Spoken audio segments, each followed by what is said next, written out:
আসসালামু আলাইকুম। এইচপিজিএল টিটিএলের পার্ট 3 ভিডিওতে আপনাদেরকে স্বাগতম।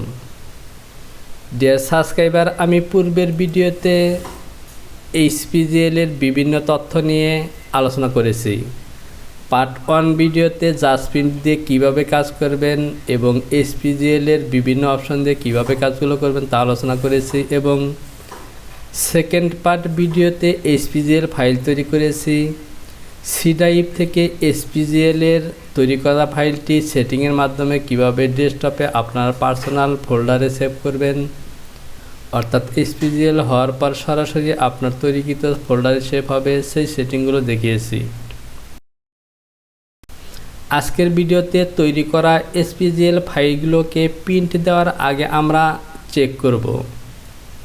যেমন ধরুন, মার্কারের বিভিন্ন data, name, green line, comments, বিভিন্ন ধরনের মার্ক এবং প্যাটার্নগুলোকে আমরা যেভাবে সাজিয়েছি বা যেভাবে হওয়ার কথা সেভাবে সঠিকভাবে আমাদের প্যাটার্নগুলো ওকে আছে কিনা, মার্কারটি ওকে আছে কিনা, পিস নেম, কাট মার্ক, গ্রিন লাইন সব কিছু ঠিক আছে কিনা, এগুলো চেক করেই কিন্তু তারপর প্রিন্ট করব। আর এই চেকের কাজগুলো করার জন্য আমাদেরকে আরেকটি সফটওয়্যার ব্যবহার করতে হবে, সেটি হলো প্রো সেন্টার বা আরবি কাটার।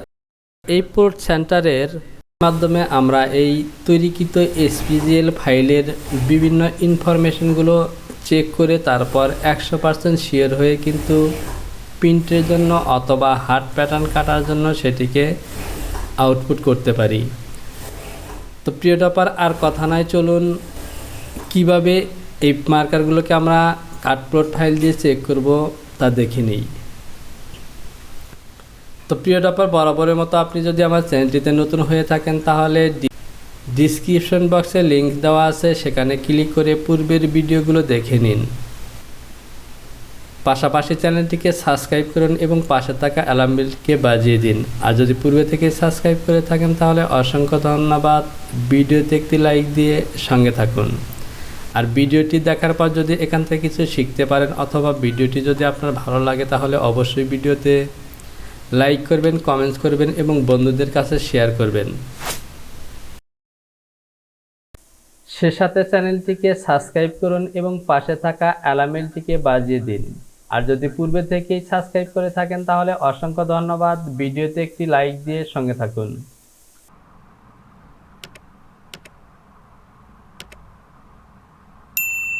আর এই কাজটি করার জন্য যে সফটওয়্যারটি ব্যবহার করা হবে সেটি হলো প্রো সেন্টার বা আরবি কাটার। এই যে দেখতে পাচ্ছেন পিপি লেখা শর্টকাট আছে, এটিকে আমরা ওপেন করব। এরপর এখান থেকে চলে যাব ফাইল থেকে ওপেন। তো এখানে দেখতে পাচ্ছেন আমি যে দুটি মার্কার এইচপিজিএল করেছি সেই ফাইল দুটি কিন্তু এখানে চলে এসেছে। আমি 1 নাম্বারটিকে সিলেকশন করলাম এবং ওপেন। এবার এখান থেকে এই যে এফ লেখা আছে এই এফ বাটনটিতে ক্লিক করব। তো দেখতে পাচ্ছেন এ হলো আমার মার্কার। আর এই মার্কারকে ছোট এবং বড় করে দেখার জন্য এই যে প্লাস এবং মাইনাস, আমি প্লাস অপশনে ক্লিক করলাম। তো দেখতে পাচ্ছেন এখান থেকে কিন্তু বড় হচ্ছে।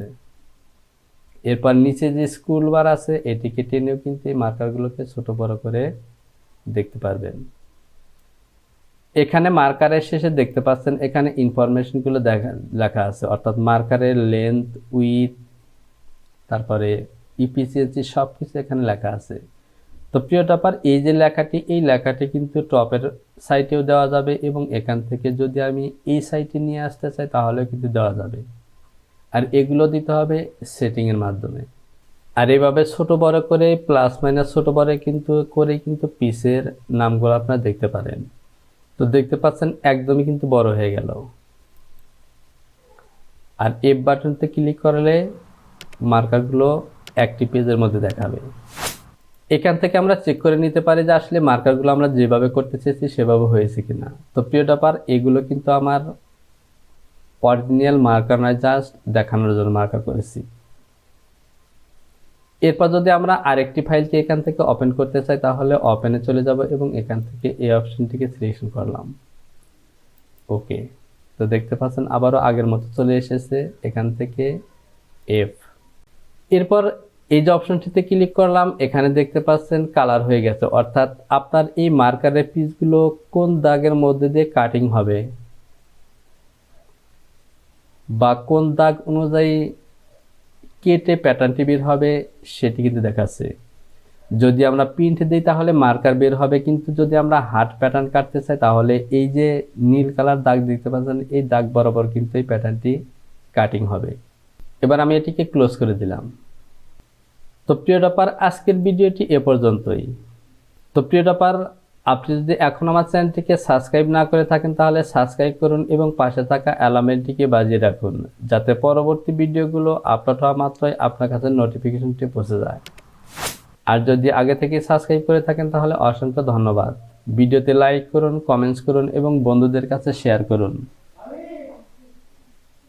আবারও চলে আসবো পরবর্তী টিউটোরিয়াল নিয়ে। সে পর্যন্ত ভালো থাকুন। আল্লাহ হাফেজ।